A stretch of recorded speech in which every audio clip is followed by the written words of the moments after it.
સત સાહેબ, સત વિદ્યા મંદિર, પરમગુરુ પાઠશાળા સંકુલ. હું પટેલ હરીશભાઈ બી, ધોરણ 11, વિષય વાણિજ્ય વ્યવસ્થા અને સંચાલન, યુનિટ 6, ધંધાકીય વ્યવસ્થાના સ્વરૂપો, ભાગ 2.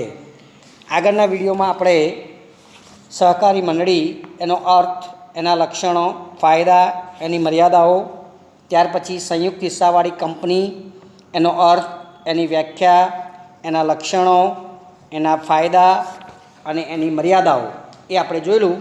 હવે આગળ આપણે કંપનીના પ્રકારો વિશે ચર્ચા કરીશું. તો કંપનીના મુખ્ય 4 પ્રકારો છે. એક, ખાસ કાયદા દ્વારા અસ્તિત્વમાં આવતી કંપની. 2, સભ્ય સંખ્યાની દૃષ્ટિએ. 3, વર્ચસ્વની દૃષ્ટિએ. અને 4, નોંધણી કે સ્થાનની દૃષ્ટિએ. એમાં સભ્ય સંખ્યાની દૃષ્ટિએ જોઈએ તો એમાં 3 પ્રકાર: જાહેર કંપની, ખાનગી કંપની અને એક વ્યક્તિની કંપની. જાહેર કંપનીની અંદર શેર મૂડીથી મર્યાદિત જવાબદારીવાળી કંપની, બાંયધરીથી મર્યાદિત જવાબદારીવાળી કંપની અને અમર્યાદિત જવાબદારીવાળી કંપની. ખાનગી કંપનીની અંદર શેર મૂડીથી મર્યાદિત જવાબદારીવાળી કંપની, બાંયધરીથી મર્યાદિત જવાબદારીવાળી કંપની અને અમર્યાદિત જવાબદારીવાળી કંપની. ત્યાર પછી વર્ચસ્વની દૃષ્ટિએ સરકારી કંપની, શાસક કંપની અને ગૌણ કંપની. નોંધણીની દૃષ્ટિએ ભારતીય કંપની અને વિદેશી કંપની. આમ જુદા જુદા પ્રકારો એના જોવા મળે છે. તો આપણે વારાફરતી એની ચર્ચા કરીએ. તો પહેલાં ખાસ કાયદા દ્વારા અસ્તિત્વમાં આવતી કંપની, એટલે સંસદ કે વિધાનસભાના ખાસ કાયદા દ્વારા અસ્તિત્વમાં આવે છે. દાખલા તરીકે reserve bank of India, life insurance corporation of India. આ જે કંપનીઓ છે એ કંપની સ્વરૂપ સંસદ કે વિધાનસભાના ખાસ કાયદા દ્વારા અસ્તિત્વમાં આવેલી છે. બીજી છે સભ્ય સંખ્યાની દૃષ્ટિએ. તેમાં જાહેર કંપની, જેને પબ્લિક કંપની તરીકે આપણે ઓળખીએ છીએ. તો કંપની ધારા અનુસાર જે કંપની ખાનગી કંપની નથી તે જાહેર કંપની છે, જેમાં ઓછામાં ઓછા 7 સભ્યો જરૂરી છે. વધુમાં વધુ સંખ્યા પર કોઈ નિયંત્રણ નથી. એટલે આ કંપની એના શેર અને ડિબેન્ચર ખરીદવા માટે જાહેર જનતાને આમંત્રણ આપી શકે છે અને શેરની ફેરબદલી ઉપર કોઈ નિયંત્રણ નથી. ગમે ત્યારે તમે શેરની ફેરબદલી કરી શકો. અને કંપનીના સભ્યોની જવાબદારીની દૃષ્ટિએ 3 પ્રકાર છે. શેર મૂડીથી મર્યાદિત જવાબદારીવાળી કંપની, એટલે કંપનીના સભ્યોની જવાબદારી એમણે કંપનીના ખરીદેલા શેરની દાર્શનિક કિંમત પૂરતી જ મર્યાદિત હોય છે. એટલે કે કંપની ફડચામાં જાય, દેવું થાય તો શેરની જે દાર્શનિક કિંમત હોય એટલી જ કિંમત તમારે ગુમાવવી પડે. અંગત મિલકતને કે અંગત કોઈ પણ પ્રકારની જવાબદારી તમારી ઊભી થતી નથી. અને આ કંપની એના નામના છેડે લિમિટેડ શબ્દ લખવો પડે છે. બીજી છે બાંયધરીથી મર્યાદિત જવાબદારી કંપની. તો કંપનીના સભ્યોની જવાબદારી એમણે આપેલી બાંયધરીની રકમ પૂરતી મર્યાદિત છે. એટલે કંપનીના વિસર્જનના સંજોગોમાં સભ્યએ આપેલી બાંયધરીની રકમ એને ચૂકવવી પડે છે. એટલે જેટલાના શેર ખરીદ્યા એટલી રકમ તો ખરીદ, પણ એણે બાંયધરી આપી હોય તો જ્યારે કંપની ફડચામાં જાય કે વિસર્જન થાય ત્યારે જેટલી બાંયધરી આપી હોય એટલી રકમ એણે ચૂકવવાની રહેતી હોય છે. ત્રીજું છે અમર્યાદિત જવાબદારીવાળી કંપની. તો આ પ્રકારની કંપનીના સભ્યોની જવાબદારી અમર્યાદિત છે. કંપનીની મિલકતો કરતાં દેવા વધી જાય તો સભ્યો અંગત રીતે જવાબદાર બને છે. એટલે કંપનીના વિસર્જનના સંજોગોમાં સભ્યોએ એમની અંગત મિલકતોમાંથી હિસ્સો આપવો પડે છે. આ પ્રકારની કંપની એ અમર્યાદિત જવાબદારીવાળી કંપની કહેવાય છે. ત્યાર પછી ખાનગી કંપની.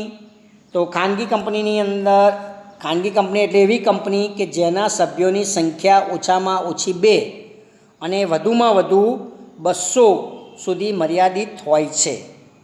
ખાનગી કંપનીના શેરની ફેરબદલી ઉપર નિયંત્રણ છે અને જાહેર જનતાને એના શેર કે ડિબેન્ચર ખરીદવા માટેનું આમંત્રણ આપી શકાતું નથી. એટલે ખાનગી કંપનીના સભ્યોની જે જવાબદારીની દૃષ્ટિએ જોઈએ તો 3 પ્રકાર છે. મર્યાદિત જવાબદારીવાળી કંપની. તો સભ્યોની જવાબદારી એમણે ખરીદેલા શેરની દાર્શનિક કિંમત પૂરતી જ મર્યાદિત હોય. તો એને મર્યાદિત જવાબદારીવાળી કંપની કહે છે. આવી ખાનગી કંપની એના નામના છેડે પ્રાઇવેટ લિમિટેડ શબ્દ લખવો પડે છે. બીજું છે બાંયધરીથી મર્યાદિત જવાબદારીવાળી કંપની. તો કંપનીના સભ્યોની જવાબદારી એમણે આપેલી બાંયધરીની રકમ પૂરતી મર્યાદિત છે. એટલે વિસર્જનના સંજોગોમાં સભ્યએ બાંયધરી જેની જે રકમ છે એ ચૂકવવી પડે છે. અને આવી કંપની એના નામના છેડે માત્ર પ્રાઇવેટ શબ્દ લખવાનો હોય છે. અમર્યાદિત જવાબદારીવાળી કંપની છે એમાં સભ્યોની જવાબદારી અમર્યાદિત હોય છે. કંપનીની મિલકતો કરતાં જો દેવું વધી જાય તો સભ્યોએ અંગત રીતે એ દેવું ચૂકવવું પડે છે. એટલે કંપનીના વિસર્જનના સંજોગોમાં સભ્યોએ એમની અંગત મિલકતોમાંથી હિસ્સો આપવો પડે છે. અને આ કંપનીએ એના નામના છેડે પ્રાઇવેટ શબ્દ લખવો પડે છે. તો આ રીતના ખાનગી કંપની અને જાહેર કંપની એ બે પ્રકારની કંપનીઓ છે. એમાં મર્યાદિત જવાબદારીવાળી કંપની, બાંયધરીથી મર્યાદિત જવાબદારીવાળી કંપની અને અમર્યાદિત જવાબદારી કંપની, એ બંને પ્રકારની અંદર આપણને જોવા મળે છે. ત્યાર પછી છે એક વ્યક્તિની કંપની, વન પર્સન કંપની. એટલે એક માણસની કંપની એટલે એવી કંપની કે જેમાં એક જ વ્યક્તિ સભ્ય તરીકે હોય અને એ વ્યક્તિની ખાનગી કંપની હોય છે. એ કંપનીમાં સંચાલક પણ એ હોય અને સભ્ય પણ એ હોય અને એક સભ્ય સાથે કરાર કરી શકે છે. એક વ્યક્તિની કંપનીમાં આવી વ્યક્તિની લેખિત સંમતિ જરૂરી છે. ઉપરાંત કંપનીની નોંધણી વખતે આવેદનપત્ર અને નિયમનપત્ર કંપની રજિસ્ટ્રાર સમક્ષ રજૂ કરવા પડે. એક વ્યક્તિની કંપનીની રચનાની જોગવાઈ 1956ના કંપની ધારામાં નહોતી, પણ નવા કંપની ધારો 2013નો આવ્યો. એ કંપની ધારાની અંદર ખાનગી કંપની એક વ્યક્તિની કંપની હોઈ શકે. એટલે એક જ વ્યક્તિ પોતે જ એનો શેર હોલ્ડર અને પોતે જ એનો સંચાલક અને પોતે જ માલિક. તો એવી કંપનીની નોંધણી હવે 2013ના કંપની ધારા પ્રમાણે આપણે કરી શકીએ છીએ અને એક જ વ્યક્તિની કંપની તરીકે એ નોંધણી કરાવી શકાય. બીજી છે વર્ચસ્વની દ્રષ્ટિએ કંપની.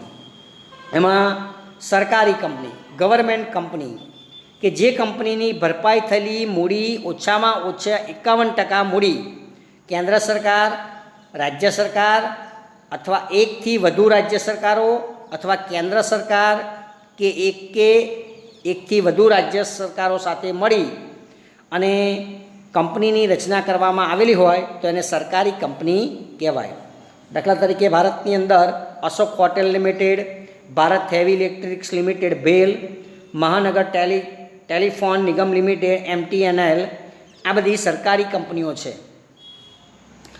એની અંદર બે પ્રકાર શાસક કંપની જેને હોલ્ડિંગ કંપની, એટલે એક કંપની બીજી કંપનીના 50% કરતાં વધુ શેર ધરાવતી હોય અને કંપનીના બહુમતી સંચાલકોની નિમણૂકનો અધિકાર ધરાવતી હોય તો એને શાસક કંપની કહેવાય. ગૌણ કંપની એટલે સબસિડિયરી કંપની.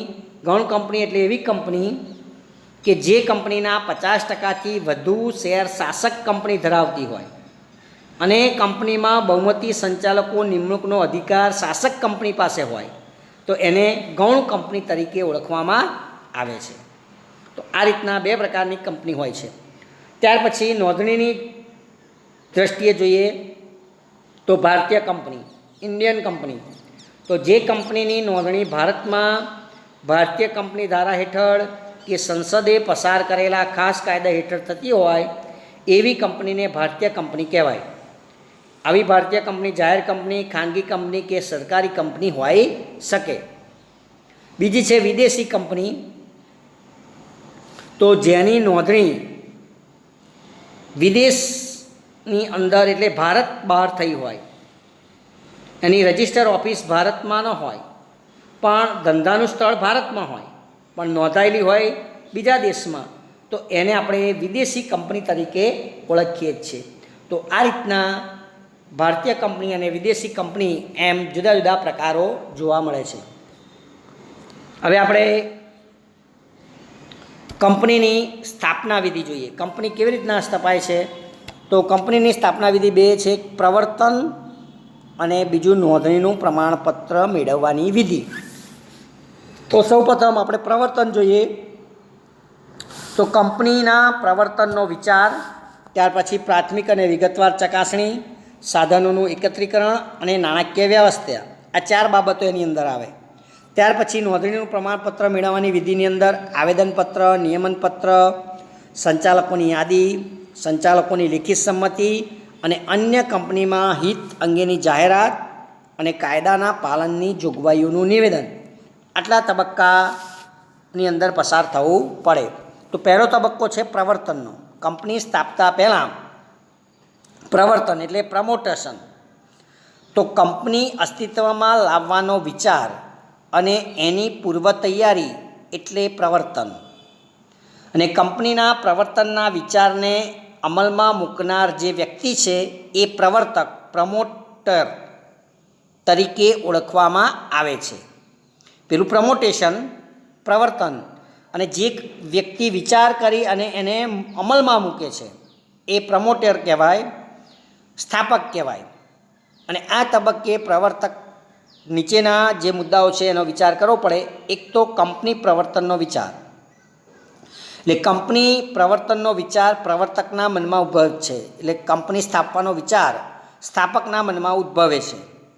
કોઈ સંશોધનને અમલમાં મૂકવા કે નવી વસ્તુ બજારમાં ઉપલબ્ધ કરાવવા એ કંપનીની સ્થાપનાનો વિચારે છે.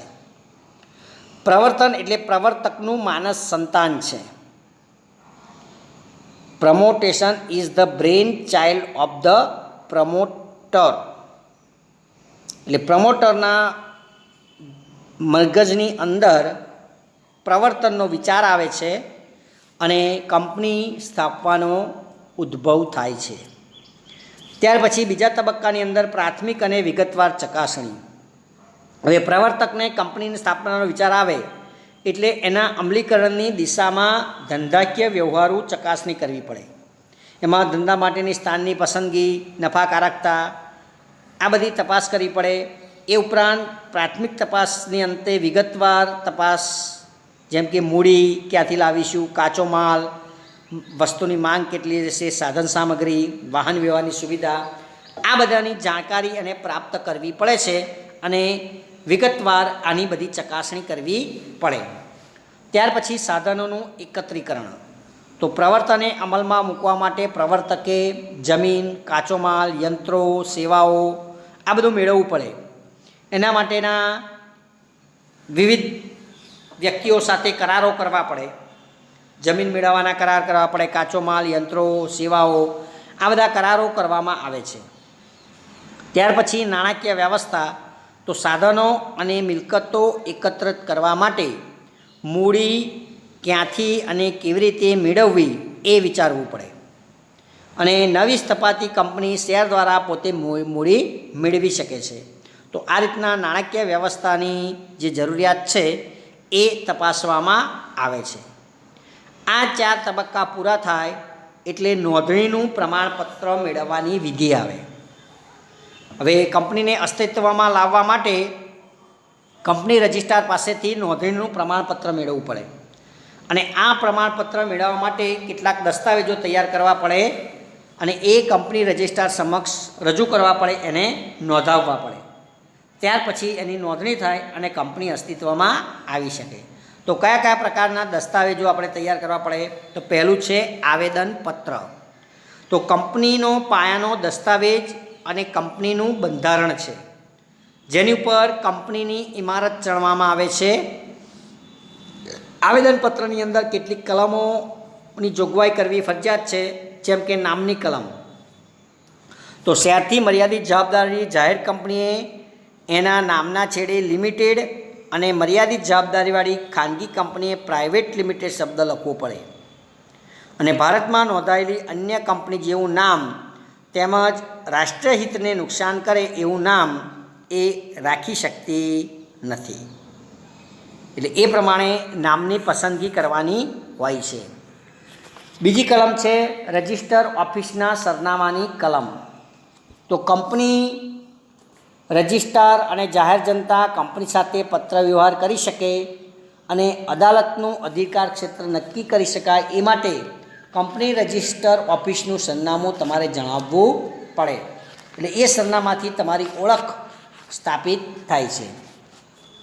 ત્યાર પછી ધ્યેય અને ઉદ્દેશની કલમ. તો આવેદનપત્રની સૌથી મહત્ત્વની આ કલમ છે, ધ્યેયની કલમ. એટલે કંપની કયા ઉદ્દેશ માટે અને ક્યાં ધંધો કરશે એ આ કલમમાં જણાવવામાં આવે છે. જે ઉદ્દેશ માટે કંપનીની સ્થાપના કરવામાં આવે એ સિવાયના ઉદ્દેશ માટે કંપની કાર્ય કરી શકતી નથી. એટલે એમાં જે ઉદ્દેશ જણાવ્યો હોય એ ઉદ્દેશ પ્રમાણે જ કંપનીએ કાર્ય કરવાનું હોય છે.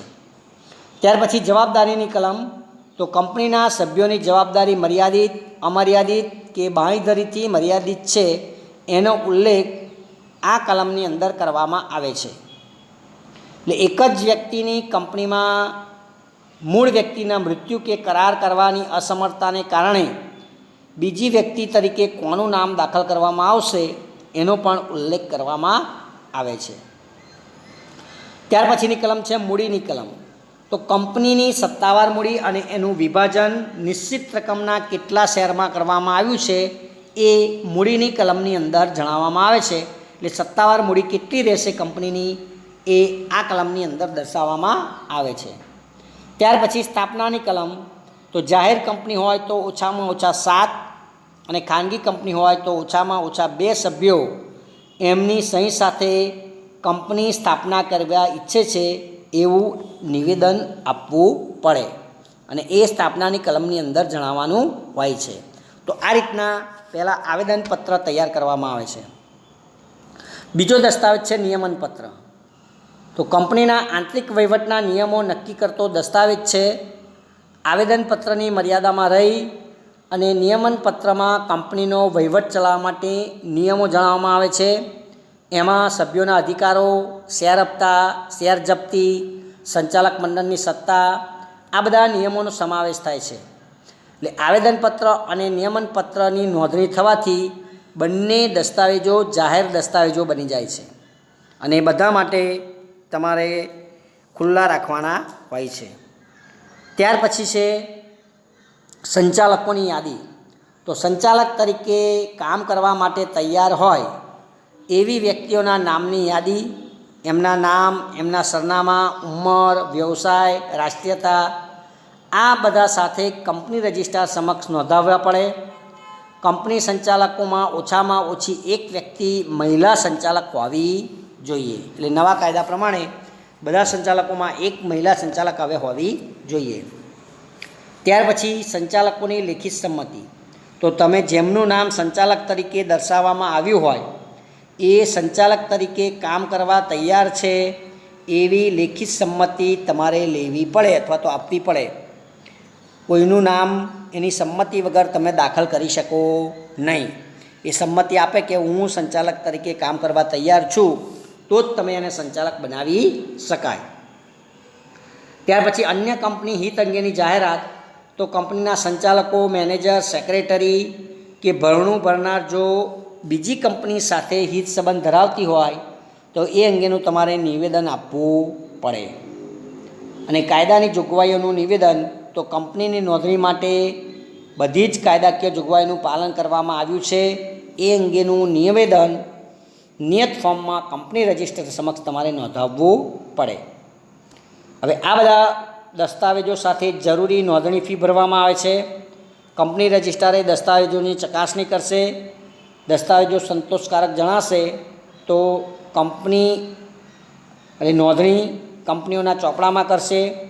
એ વિધિ પૂર્ણ થયા બાદ રજિસ્ટર નોંધણી પ્રમાણપત્ર આપે છે અને નોંધણી પ્રમાણપત્રમાં જે તારીખ આપવામાં આવી હોય એ તારીખથી કંપનીની શરૂઆત થયેલી ગણાય. આ ખાસ યાદ રાખજો કે કંપનીની શરૂઆત ક્યારે થયેલી ગણાય. તો નોંધણી પ્રમાણપત્રમાં જે તારીખ આપવામાં આવી હોય એ તારીખથી કંપનીની શરૂઆત થયેલી ગણાય. પછી ધંધો ગમે ત્યારે શરૂ કરે પણ એ કંપની નોંધણીના તારીખથી શરૂ થઈ ગયેલી કહેવાય. કંપની રજિસ્ટ્રાર કંપનીની નોંધણી પ્રમાણપત્ર આપવાની સાથે કંપનીને ઓળખ નંબર આપશે, કોર્પોરેટ ઇન્ડિફેક્શન નંબર, જે કંપનીની ઓળખ બને છે. એટલે કંપની નામથી ના ઓળખાય તો આ ઓળખ નંબરથી એનો નંબર ઓળખાય છે અને એનો સમાવેશ નોંધણીના પ્રમાણપત્રમાં કરવામાં આવે છે. કંપનીએ રજૂ કરેલા મૂળ દસ્તાવેજો માહિતી પત્રકો હોય તો કંપનીનું વિસર્જન ન થાય ત્યાં સુધી કંપની રજિસ્ટર ઓફિસે સાચવવામાં આવે છે. હવે ખાનગી કંપની હોય તો આ વિધિ પૂર્ણ થાય એટલે કે એને નોંધણીનું પ્રમાણપત્ર મળી જાય ત્યારબાદ ધંધો શરૂ કરી શકે. પણ જો જાહેર કંપની હોય તો જાહેર કંપનીએ વિજ્ઞાપન પત્ર બહાર પાડી લઘુત્તમ ભરણાની શરતો પૂરી કર્યા બાદ શેરની ફાળવણી કરી શકે અને ત્યારે બાદ એને ધંધો શરૂ કરવાનું પ્રમાણપત્ર મેળવવું પડે અને ત્યાર પછી જ પોતાનો ધંધો શરૂ કરી શકે. તો આ રીતના કંપનીની સ્થાપના વિધિ આપણને જોવા મળે છે. તો અહીંયા આપણે કંપનીના પ્રકારો અને એની સ્થાપના વિશે અને એના દસ્તાવેજો વિશે આપણે માહિતગાર થયા. હવે ભાગીદારી પેઢી અને કંપની વચ્ચેનો તફાવત જોઈએ તો એના જુદા જુદા મુદ્દા છે તફાવતના. તો ભાગીદારી પેઢી અને કંપની વચ્ચે શું તફાવત છે? તો સ્થાપના વિધિ. તો ભાગીદારી પેઢીની સ્થાપના સરળ અને નોંધણી મરજિયાત છે. અલગ કાનૂનનું વ્યક્તિત્વ મળતું નથી. જ્યારે કંપનીમાં લાંબી અને અટપટી સ્થાપના વિધિ છે. નોંધણી ફરજિયાત છે. અલગ કાનૂની વ્યક્તિત્વ મળે છે. સભ્ય સંખ્યા તો ભાગીદારીમાં ઓછામાં ઓછા 2 અને વધુમાં વધુ સરાફી ધંધામાં 10 અને અન્ય ધંધો હોય તો 20. જ્યારે કંપનીમાં જાહેર કંપનીમાં ઓછામાં ઓછા 7 અને વધુમાં વધુ અમર્યાદિત છે. જ્યારે ખાનગી કંપનીમાં ઓછામાં ઓછા 2 અને વધુમાં વધુ 200 સભ્ય સંખ્યા રાખી શકાય. મૂડી તો ભાગીદારી પેઢીમાં મૂડી પ્રમાણમાં ઓછી મેળવી શકાય. જ્યારે કંપનીમાં શેર બહાર પાડી મોટા પાયા પર મૂડી મેળવી શકાય. હિસ્સો કે હિતની ફેરબદલી તો અન્ય ભાગીદારોની સંમતિ સિવાય ભાગીદાર પોતાના હિસ્સાની કે હિતની ફેરબદલી કરી શકે નહીં. જ્યારે કંપનીમાં સભ્યો એમના શેરની ફેરબદલી સરળ અને મુક્ત રીતે કરી શકે છે. જો કે ખાનગી કંપનીના શેરની ફેરબદલી પર નિયંત્રણ છે. જવાબદારી તો ભાગીદારી પેઢીમાં ભાગીદારોની જવાબદારી અમર્યાદિત છે. જ્યારે કંપનીમાં મર્યાદિત જવાબદારીવાળી કંપનીના દેવા માટે શેરહોલ્ડરો વ્યક્તિગત રીતે જવાબદાર બનતા નથી. એટલે એમની જવાબદારી છે એ મર્યાદિત છે. સંચાલન તો પેઢીનું સંચાલન ભાગીદાર પોતે જ કરે છે. અહીંયા શેરહોલ્ડરો દ્વારા ચૂંટાયેલા સંચાલકો એટલે કે બોર્ડ ઓફ ડિરેક્ટર જે સંચાલક મંડળ છે એ કંપનીનું સંચાલન કરે છે. આયુષ્ય જોઈએ તો કોઈ ભાગીદારનું અવસાન કે નાદાર થાય કે અસ્થિર મગજનો થાય તો ભાગીદારીનું વિસર્જન કરવું પડે એટલે એનું આયુષ્ય ટૂંકું છે. અહીંયા સભ્યનું મૃત્યુ થાય, નાદારી કે અસ્થિર મગજનો થાય તો કંપનીના અસ્તિત્વને કોઈ અસર થતી નથી, એનો કોઈ અંત આવતો નથી. એટલે આયુષ્ય કંપનીનું લાંબુ છે. રહસ્યોની જાળવણી તો ધંધાના રહસ્યોની જાળવણી થઈ શકે કારણ કે ભાગીદારો પૂરતા જ હોય છે. જ્યારે કંપનીમાં ધંધાના રહસ્યો જાળવણી મુશ્કેલ છે કારણ કે દરેક સભ્યને જે કંઈ બાબતો હોય એ જણાવવી પડે. પરિવર્તનશીલતા તો ભાગીદારીમાં પરિવર્તનશીલ છે જ્યારે કંપનીમાં પરિવર્તનશીલ મુશ્કેલ છે. વ્યક્તિગત સંપર્ક તો કર્મચારીઓ અને ગ્રાહકો સાથે ભાગીદારો સીધો સંપર્ક જાળવી શકે છે. જ્યારે કંપનીમાં આવા વ્યક્તિગત સંપર્કનો અભાવ જોવા મળે છે. વિસર્જન તો કરાર અનુસાર અથવા કાયદાએ નક્કી કરેલા સંજોગોમાં ભાગીદારો ઈચ્છે ત્યારે ભાગીદારીનો અંત લાવી શકાય. જ્યારે કંપનીનું વિસર્જન કાયદાનું પાલન કરી અને લાંબી પ્રક્રિયા કર્યા બાદ એનું વિસર્જન થઈ શકે છે. તો આ રીતના ભાગીદારી પેઢી અને કંપની વચ્ચે તફાવત જોવા મળે છે. હવે બીજો તફાવત છે ખાનગી કંપની અને જાહેર કંપની. તેના તફાવતના મુદ્દા જોઈએ. સભ્ય સંખ્યા તો ખાનગીમાં ઓછામાં ઓછી 2 અને વધુમાં વધુ 200 હોવી જોઈએ, 200થી વધવી જોઈએ નહીં. જાહેરમાં ઓછામાં ઓછા 7 અને વધુમાં વધુ ગમે તેટલા, એટલે એની પર કોઈ નિયંત્રણ નથી. ફેરબદલી શેરની જોઈએ તો ખાનગી કંપનીની શેરની ફેરબદલી પર નિયંત્રણ છે. જ્યારે જાહેર કંપની શેરની ફેરબદલી મુક્ત રીતે થાય છે. જાહેર જનતાને આમંત્રણ તો જાહેર જનતાને શેર કે ડિબેન્ચર ખરીદવા આમંત્રણ આપી શકાતું નથી, એટલે કે વિજ્ઞાપન પત્ર બહાર પાડી શકાતું નથી. જાહેર કંપનીમાં વિજ્ઞાપન પત્ર બહાર પાડી જાહેર જનતાને શેર કે ડિબેન્ચર ખરીદવાનું આમંત્રણ આપી શકાય છે. એક વ્યક્તિની કંપની હોય તો ખાનગી કંપની એક વ્યક્તિની કંપની હોઈ શકે છે. એક વ્યક્તિની કંપની ડિરેક્ટર કે સંચાલક હોય એવા એકમાત્ર સભ્ય સાથે કરાર કરી શકે. જ્યારે જાહેર કંપની એક વ્યક્તિની કંપની હોતી નથી, એટલે જાહેર કંપની આવો કોઈ કરાર કરી શકતી નથી. સંચાલકોની સંખ્યા તો ખાનગીમાં ઓછામાં ઓછા 2 સંચાલક જોઈએ અને જાહેર કંપનીમાં ઓછામાં ઓછા 3 સંચાલકો, જેમાં એક સંચાલક મહિલા સંચાલક ફરજિયાત હોવા જોઈએ. કંપનીનું નામ તો મર્યાદિત જવાબદારીવાળી ખાનગી કંપની હોય તો નામના છેડે પ્રાઇવેટ લિમિટેડ શબ્દ અને અમર્યાદિત જવાબદારીવાળી હોય તો પ્રાઇવેટ શબ્દ લખવો પડે. જાહેર કંપનીમાં મર્યાદિત જવાબદારીવાળી જાહેર કંપની હોય તો નામની પાછળ લિમિટેડ શબ્દ લખવામાં આવે છે. નિયમનપત્ર તો નિયમનપત્ર તૈયાર કરી રજિસ્ટ્રાર સમક્ષ નોંધણી કરાવવી ફરજિયાત છે. જ્યારે જાહેર કંપનીમાં જો નિયમનપત્ર તૈયાર કરેલ ન હોય તો એવા સંજોગોમાં પરિશિષ્ટ 1માં નિર્દેશ કરાયેલા નમૂના એટલે મોડેલ 1 આર્ટિકલ એને આપોઆપ લાગુ પડે છે. લઘુત્તમ ભરણું તો લઘુત્તમ ભરણાની જોગવાઈ લાગુ પડતી નથી, જ્યારે જાહેર કંપનીમાં લઘુત્તમ ભરણાની જોગવાઈ લાગુ પડે છે. નવા શેર બહાર પાડવામાં આવે તો કંપનીના વર્તમાન સભ્યો સિવાય અન્ય વ્યક્તિને શેર આપી શકે છે. જ્યારે જાહેર કંપનીમાં નવા શેર બહાર પાડવામાં આવે ત્યારે પ્રથમ દરખાસ્ત કંપનીના વર્તમાન સભ્યોને કરવી પડે અને એ લોકો ના પાડે તો બીજા સભ્યોને તમે શેર આપી શકો. તો આ રીતના જાહેર કંપની અને ખાનગી કંપની વચ્ચે આપણને તફાવત જોવા મળે છે. હવે છેલ્લો તફાવત આપણે જોઈએ, સહકારી મંડળી અને કંપની વચ્ચેનો તફાવત. તો એના મુદ્દા છે સહકારી મંડળી, એનો અર્થ પોતાની આર્થિક સ્થિતિમાં સુધારો કરવા સમાનતાના ધોરણે સ્વૈચ્છિક રીતે સંગઠિત થયેલી વ્યક્તિઓનું મંડળ છે. કંપની તો કાયદેસરનો ધંધો કરી નફો કરવા માટે એકઠી થયેલી વ્યક્તિઓનું મરજિયાત મંડળ છે. હેતુ તો સહકારી મંડળીનો મુખ્ય હેતુ સેવાનો, આર્થિક વિકાસ અને સદ્ધરતાનો છે. નફાનો ઉદ્દેશ્ય ગૌણ છે. કંપનીમાં મુખ્ય હેતુ નફાનો છે. સભ્ય સંખ્યા સહકારી મંડળીમાં ઓછામાં ઓછા 10 અને વધુમાં વધુ સભ્ય અંગે કોઈ જોગવાઈ નથી, એટલે ગમે તેટલા રાખી શકાય.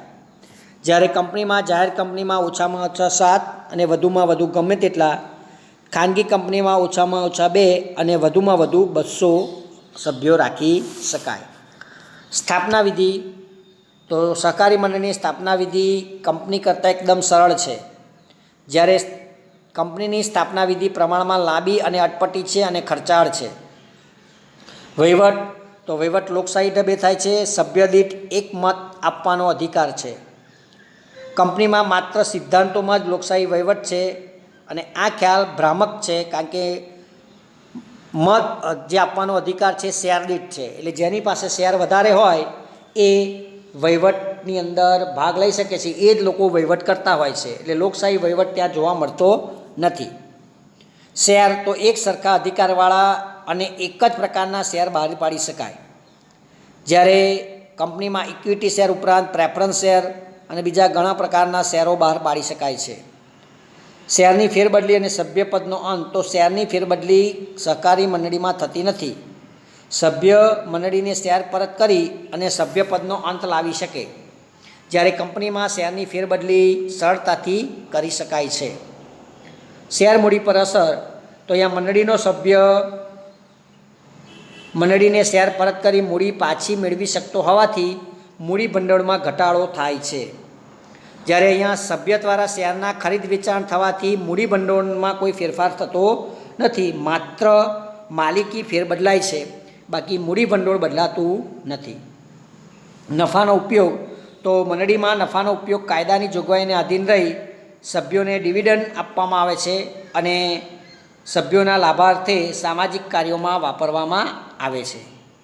જ્યારે કંપનીમાં નફાનો કેટલોક ભાગ સભ્યોને ડિવિડન્ડ તરીકે વહેંચાય છે અને બાકીનો નફો અનામત તરીકે અથવા તો પુનઃરોકાણ તરીકે લઈ જવામાં આવતો હોય છે. આ રીતે સહકારી મંડળી અને કંપની વચ્ચે આપણને આ પ્રકારના તફાવતો આપણને જોવા મળતા હોય છે. તો આ રીતના આપણે 3 પ્રકારના જે તફાવત ભાગીદારી પેઢી અને કંપની, જાહેર કંપની અને ખાનગી કંપની, સહકારી મંડળી અને કંપની વચ્ચેનો તફાવત આપણે જોઈ શકીએ છીએ. તો અહીંયા આ પ્રકરણ આપણું પૂરું થયું.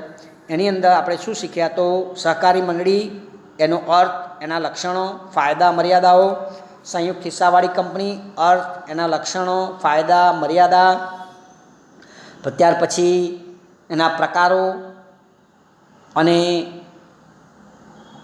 એના ભાગીદારી પેઢી અને કંપની વચ્ચેનો તફાવત, ખાનગી અને જાહેર કંપની વચ્ચેનો તફાવત અને સહકારી મંડળી અને કંપની વચ્ચેનો તફાવત, આટલા મુદ્દા આપણે અહીંયા જોયા. અહીંયા આ ટૉપિક આપણું પૂર્ણ થયું. અસ્તુ.